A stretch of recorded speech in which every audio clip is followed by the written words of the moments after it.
King Charles has chosen to rule as Charles III following the tragic death of his mother, the Queen. However, there is dark royal history associated with his new moniker, a leading constitutional expert has explained.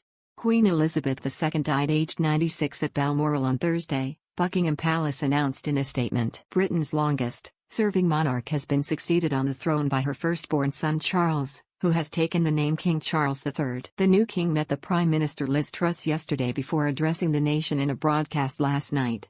At 10 a.m. today, King Charles will be proclaimed at the Accession Council at St. James's Palace, before the principal proclamation takes place at 11 a.m. Some people will remember it, and it's a reason why he might have considered using a non-Stuart name, as it were. But on the other hand, has been known as Charles all his particularly long life so far. Dr. Morris added that the 73-year-old monarch may have opted to stick with his existing name due to the new king being a little bit older. Charles I, who was also known as Charles Stuart, was a hugely controversial figure, not least due to his tendencies to rule without the support of Parliament, which he dissolved on several occasions. He was eventually beheaded after being found guilty of treason and described by the court as a tyrant, traitor, murderer and public enemy. Queen Elizabeth II's father adopted the name George as king due to his real name Albert being unofficially banned because Queen Victoria did not want any future royals to steal the limelight from her husband.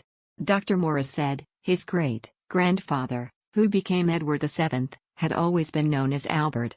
But he decided that Edward was for him, and so that was his regular name. And in a way it's one of the few open choices that a new king has.